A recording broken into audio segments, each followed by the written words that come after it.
back to my channel for one of my favourite videos to film, which is another top 10. I love me a top 10. I'm a list maker, I love ranking things, and I'm here to do it again. So as you can tell from the title, today we are going to be talking about my top 10 modern classics. So I did a poll on Twitter to find out what videos you'd like to see next, and it included top 10 modern classics and top 10 classics, and to my surprise actually modern classics won by a landslide. Like, so many more people seemingly want to see my top 10 modern classics than my top 10 classics, so here we are. If you would like to see my top 10 classics in the future though, let me know. I have delineated modern classics by my own definition because it's very difficult to get a clear and concise and consistent definition of what people consider a modern classic, and more than anything I think it's a sort of publishing marketing term than a real like genre or era of literature because it encompasses so much. I, however, have chosen in this video to include books that came out in the past 100 years. So for classics, I felt that it was anything that came out more than 100 years ago, which means all the books in this video came out after 1922. However, I have cut myself off at the 80s, and the last year that a book can have come out to make it into this video was 1979. Now, the only reason for that is not that I think the 1980s do not contain many modern classics within them, but in fact I think there's so many books I love from the 80s that I want to film a separate video of my top 10 books from the 80s, a little bit like my recent video, my top 10 books of the 90s. So instead of including the 80s in this video, it's getting its own video, and this one is going to be all my favourite books from 1922 to 1979 that I would consider modern classics for one reason or another. And to be honest, I think if they were all owned by Penguin would probably be printed as Penguin Modern Classics. So without further ado, let's talk about my top 10 modern classics in no particular order. The first book on this list, or the first book on my literal list, is We Have Always Lived in the Castle by Shirley Jackson. So this is a literary horror novel. It definitely falls more on like the spooky get inside your mind side of horror than the kind of slasher gory side of horror, and that's what I love. Shirley Jackson was an incredible writer. I'm a fan of quite a few of her books, and there's still a few that I really want to get to, but We Have Always Lived in the Castle really stands out, I think, as probably her best work that I've read, and I know it's a lot of people's favourites. It's definitely one of her most highly lauded books alongside The Haunting of Hill House, and it's definitely light horror. Like I'm saying, it's not gory, it's not slasher, it's not bloody or anything like that. If you don't necessarily think you're a horror reader, this is still one that I'd recommend checking out because it's just a book of questions that burrows its way into your brain, that has you feeling very unsettled, very unnerved, and full of queries. It follows our protagonist, a young girl who lives with her older sister and her uncle in a house slightly set apart from the rest of their town. So it's quite like a rural small town in America, and their house is away from the rest of the homes. It's actually up on the hill, even though this isn't The Haunting of Hill House. This is a house set away from the rest of the town, up on a hill where they live, and they're very much cut off, not just in sort of geographical terms from the rest of the town, but in terms of socialisation. They are outcasts, and that's because of something that happened in this house a few years ago when the rest of this girl's family all died mysteriously, and there's a lot of suspicion floating around the town surrounding her older sister. They believe her older sister poisoned the rest of their family, and their uncle was also poisoned, but he survived and ended up in a wheelchair. So that leaves their tiny little family where they are treated very differently. There's a lot of rumours surrounding them in the town. People really don't like them, and there's a slight mob mentality which escalates throughout the book. So you have two strings of mystery and unsettling creepiness, one of which is the mob mentality of the town, the other of which is the mystery of what happened to this family. And a distant relative ends up turning up on their doorstep trying to get involved in their business, and we don't know whether we like him or not, and it's just so magnificently done. It's quite a short novel. I think it only just comes in at over 100 pages, and it's really eerie and beautifully written, and like I said, leaves you with a lot of questions. And I love the narrative style, like our protagonist's narration of events is so interesting. Her perspective is very, very interesting given her young age and her relationship and experience growing up in this town where they're very much ostracised. And it's just wonderful. It's such a clever, creative book, and I've been meaning to reread it for a while now, so I should probably get around to that because I think it's the kind of book which will just improve upon multiple rereads. We then have another book from the mid-20th century. I mean, I guess all of these books are in a sense from the mid-20th century, but you know, very slap bang in the middle, the 50s and 60s, and that is A Day of the Trifids by John Wyndham. So this is a sci-fi classic, and it's also a kind of creepy book. It's definitely a kind of creepy and unsettling book. It's also a very emotive book, and it's an apocalyptic novel where basically everybody on the planet, or at least in Britain where this book is set, wakes up blind. Everyone has lost their sight except for a small few number of individuals, and the reason for this is because of a sort of meteor shower or some sort of sky event that happened the previous night that everyone stayed out to watch because it was so beautiful and intriguing, and has left everyone blind. But our protagonist was in hospital with his eyes covered up because of an injury that had taken place at his work, preventing him from seeing this sky event, I'm going to continue to call it, and leaving him with his sight. But when he wakes up, he is one of like less than 1% of the population who can still see. So everything has fallen apart because the world is not adapted for a predominantly blind society. And apocalypse seems like an understatement given the way that society has fallen apart. So he leaves this hospital and just witnesses the absolute disarray of humanity and tries to figure out what on earth he is to do. He ends up finding a few others who can still see, and they have to decide the best way to adapt to society and survive the like complete, like I said, disarray. People have really like let laws and morals go in this complete mess of a society. But not only has this happened, but there are these plants called Trifids. So Trifids were actually something that started to grow quite a long time ago, and our protagonist actually worked on a Trifid farm. They have been farmed for their useful properties, but they are almost sentient, animate plants that can move. They can walk around, but they can't see. They are already blind. And in this new world, they have the upper hand because they know what they're doing. They can move and they know how to move without the power of sight. And they start to, you know, run a rampage. So not only are they dealing with the fact that most of the population is blind and they don't know what happened and they have no contact with the outside world, but there's these plants like looming ever closer on the horizon. And it is such a creative novel. It's a real, like I said, sci-fi classic that's inspired a lot of sci-fi since then, which is true of a lot of John Wyndham's books. They're very quintessential in this genre and very influential in this genre, and I'm a real fan of his writing, which has a starkness that at the same time is very atmospheric and very emotive. It always feels a little bit removed, and like there's these old-fashioned English sensibilities about his characters and the events taking place in the book. But at the same time, I felt very emotional while reading The Day of the Trifids. It's a book that really had me captivated by the events and as though they were really happening, and I was feeling all this tangle of emotions, and it's a very, very creative novel. We then have a work of Italian fiction, which is actually a collection of short stories or a collection of fairy tales, and it is Italian folk tales by Italo Calvino.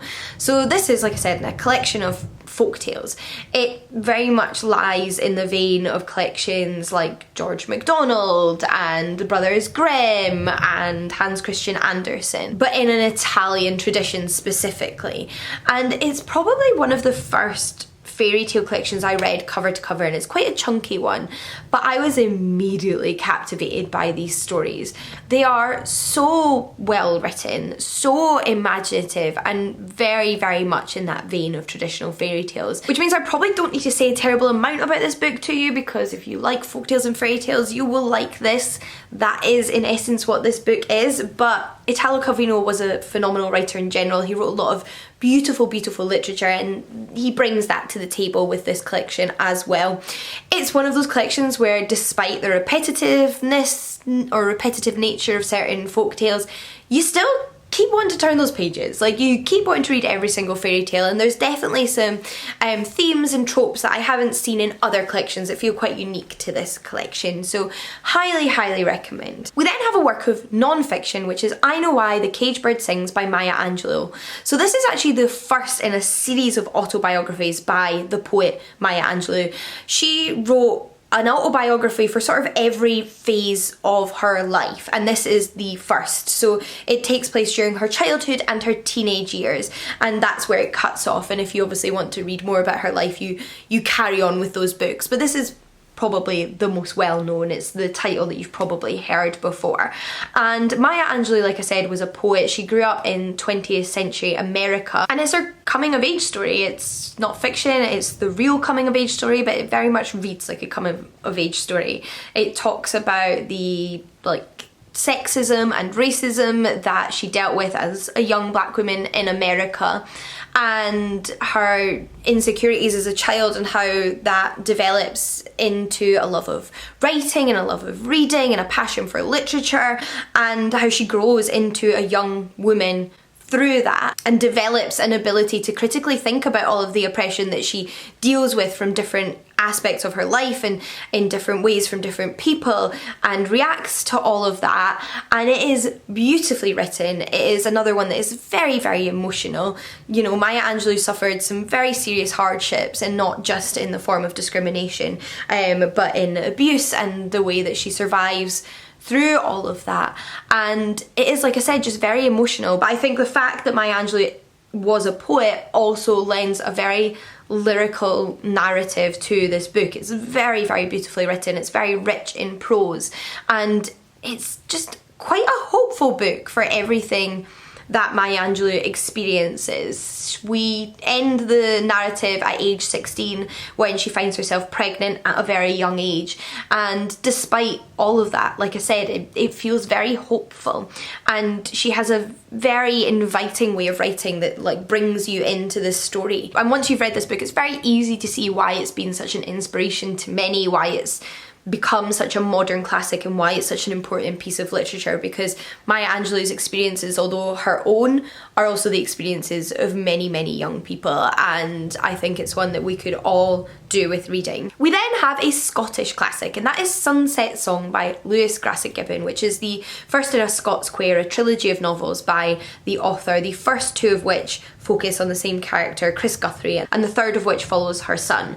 In book one, Chris Guthrie is again coming of age. She's a young woman growing up in rural Scotland on a farm. She's from a farming family, and her life is a relatively hard one. Her mother suffers a lot from repeated childbirths and the impact that has on her body and her mind. Her father is very distant and emotionally abusive, and she also has to take on the role of carers of her younger siblings. But amidst all of the hardships of this life in rural Scotland, she also has a passion for education and literature, and she has a real aptitude at school, and as she grows she has to confront whether she wants to remain living this rural life on a farm in the tradition of her family, or to leave rural Scotland and travel to the city and pursue a new life for herself and her relationship with both the land, her family, and her own personal desires.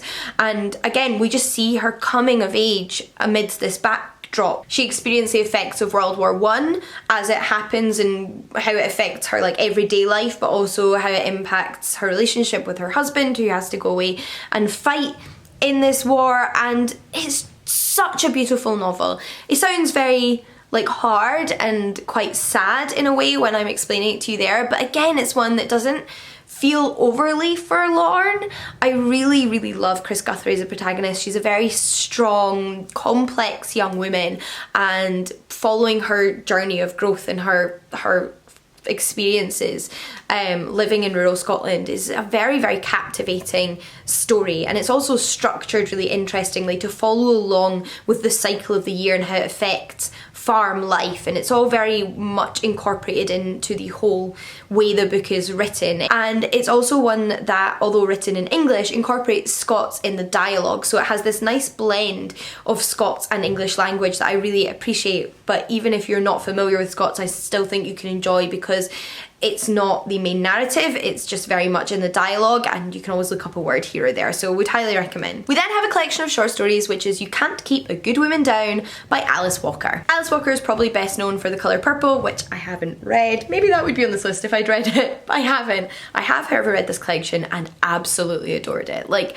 I understand the hype about Alice Walker from this collection because her writing is spectacular. She is a phenomenal writer, and every story in this book was perfection. It's one of those short story collections where every single story is fantastic, and those do not come along very often. A lot of the short story collections I read have those stories which I just could care less for, but not this one. This one's fantastic. And it's a book that I really feel should be considered a classic of feminist literature, because this is a collection about women, and it's a collection all about the fights and the battles that women face on a daily basis, the small ones, the big ones, and also the intersection between sexism and racism, because these are stories about black women. And yeah, the problems that they come up against, but also their power and resilience in the face of discrimination and hardship and sexism and racism. And it's another one that just has beautiful, beautiful prose. I think that's kind of a necessity when it comes to short stories, because you're so involved in each individual word with a shorter work of fiction. And yeah, Alice Walker was a phenomenal writer. This is a phenomenal collection of short stories I absolutely loved and couldn't recommend more highly. So the next book on this list is one of my favourite books of all time, and it's definitely a little bit different from a lot of the books on this list, but it is a modern classic nonetheless, which is of course The Hitchhiker's Guide to the Galaxy by Douglas Adams. So this book is straight up comedy. It's comedic sci-fi, but it is primarily comedy. The comedy is the primary motivation for this book, and the sci-fi is a vehicle for it, I'm pretty sure. I mean, there is some like thought-provoking moments and interesting commentaries on society, but I think that's true of the best comedy. Like, the best comedy says something and makes observations about the world that we live in. In this book, we follow Arthur Dent, a mortal man who is best friends with an alien. Now, he doesn't realise he's best friends with an alien named Ford Prefect. He just thinks he's another ordinary human man until a Vogon spaceship comes to blow up the Earth in order to make way for a hyperspace bypass, because Earth's in the way. It's like, you know, a small house being in the way of them making a motorway.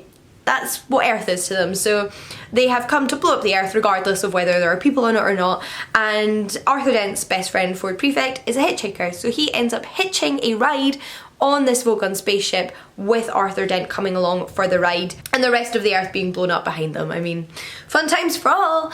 And they end up going on a space adventure. Like, I don't know what else to call it except for a space adventure, and there's lots of exciting roller coaster rides as a part of this. I don't want to give away or spoil, but it is such a phenomenal novel. It's the first in a series, a trilogy of 5 as it's known, because like, it's Douglas Adams, what else would you have called it? As well as a 6th and final book that was written by Owen Colfer, I believe, as a follow-on based on some of Douglas Adams' notes. I haven't actually ever read the 6th and final book because it wasn't written by Douglas Adams, but I probably should. And the first book is definitely the best in the series. It is such an interesting book because it is more than just a comedy. I shouldn't say it's purely a comedy. It does have you thinking if you sort of give it the time it deserves. It has you thinking about sort of humanity and human relationships and our place in the world, and I like that about it, but I also like that it is just a rip-roaring, hilarious adventure. It's also the origin of a lot of pop culture references that you may finally understand if you finally read this book. And there's actually one more sci-fi book on this list, so I may as well talk about that now, which is Kindred by Octavia E. Butler. So this is actually a time travel novel, so rather than taking place in space or the future like some of the other sci-fi books I've mentioned, it takes place primarily in the past. And it's about a young black woman in an interracial relationship in the 1980s who, for whatever reason, ends up travelling back in time. There's no real scientific explanation for how this happens. It is far more of a vehicle to explore the past than it is about the science of time travel. So she ends up travelling back in time to save this little white boy's life during the slavery era in America. And as soon as she saved his life, she ends up coming back to her own time. And then over the next few days, she continually returns to the past, each time staying longer and longer. So although it's not that far apart in time in the present, a lot of time passes in the past, and she always goes back to a time in which this little boy needs her. So she's trying to figure out what the connection between this little boy and eventually man is with her and her family and her legacy, whilst also dealing with the fact that she has to survive in the past as a black woman in a time when slavery was a part of the United States. And she ends up having to take on the role as somebody enslaved in this household to survive.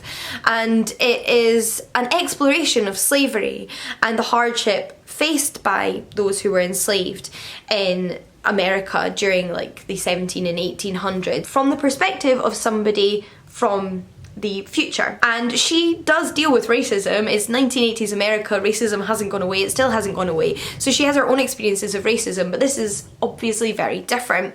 And she has to come to terms with the fact that maybe she has to do certain things to survive that she never would have imagined she'd have to have done. It reads in a lot of ways like historical fiction rather than sci-fi, but with this modern perspective, which I think actually very much sort of invites the modern reader into the story in a new way, and I adore it. Octavia Butler is an incredible writer and I need to read more of her books.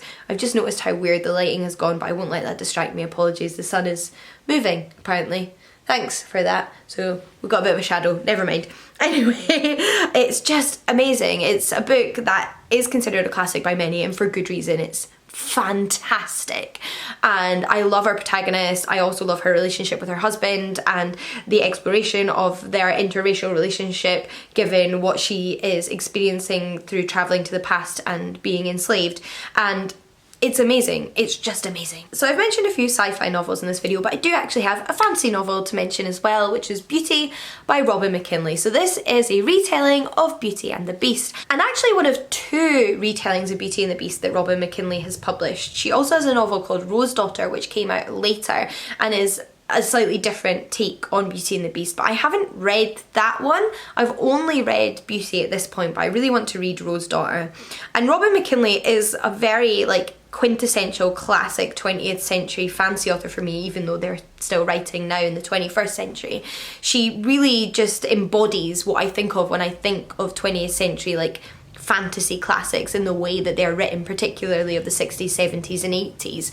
And Beauty is one of my favourite Beauty and the Beast retellings, and that's coming from somebody who's read a lot of Beauty and the Beast retellings. I love a Beauty and the Beast retelling. I'm not even sure why, because I don't know if I would necessarily say it's objectively my favourite fairy tale. It's definitely not my favourite Disney film, but I love a retelling of Beauty and the Beast. I have consumed very many of them at this point, and this one is phenomenal. It's very beautifully written.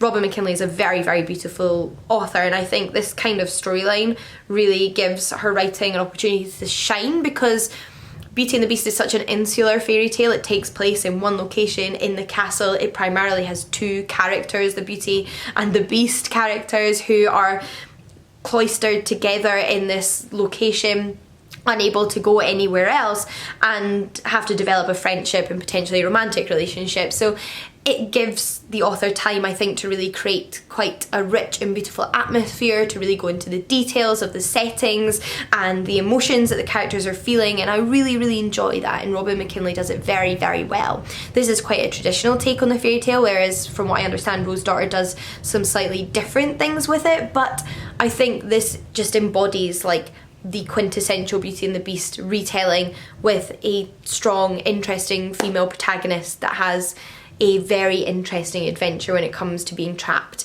in this castle with this cursed prince. And last but not least for this video is Of Mice and Men by John Steinbeck. So this novel is set in America during the period between World War I and World War II, and follows two labourers or farmhands looking for work. So it's a time during the Depression where there's not a lot of work, a lot of people are struggling, and they're sort of travelling rural America looking for, money and somewhere to stay and something they can do with their hands in order to survive. And although they are two very different men, they have become like family to one another, and it's really about these two men's relationship with one another. Things happen throughout the novel that I obviously don't want to give away, but it's about their loyalty to one another and their relationship with one another, and also the hardships faced by a lot of ordinary Americans during the 1930s. And it is such an emotional book. This book had me in tears. And if a book makes me cry, you know, it's doing something. If it intended to make me cry, obviously, like if it made me cry because it wanted to make me cry and it really made me feel those emotions, then I feel like it's achieving something. And this book really did, and it achieved a lot in quite a short period because it is a very short novel. And although there are a lot of sort of 20th century modern classics that I don't get the hype over, this is one that I do. This is a classic for a reason, and I think a lot of people would get something from reading it. Those, however, are my 10 favourite modern classics from between the years 1922 and 1979 for no other reason than those are the years that I picked. So I hope you have enjoyed this video. I'd love to know what you think of the books I've talked about, if you've read them, if you're interested in reading them, but also what your favourite modern classics are. What books from the 20th century do you love and adore and recommend over and over again? But with that said, I think it does mean it's time to carry on the conversation in the comments down below, and for me to end this video. So I hope you enjoyed it. Happy reading, and I'll see you all again in the next one. Bye everyone. I think the sun is also telling me it's time to give up on filming.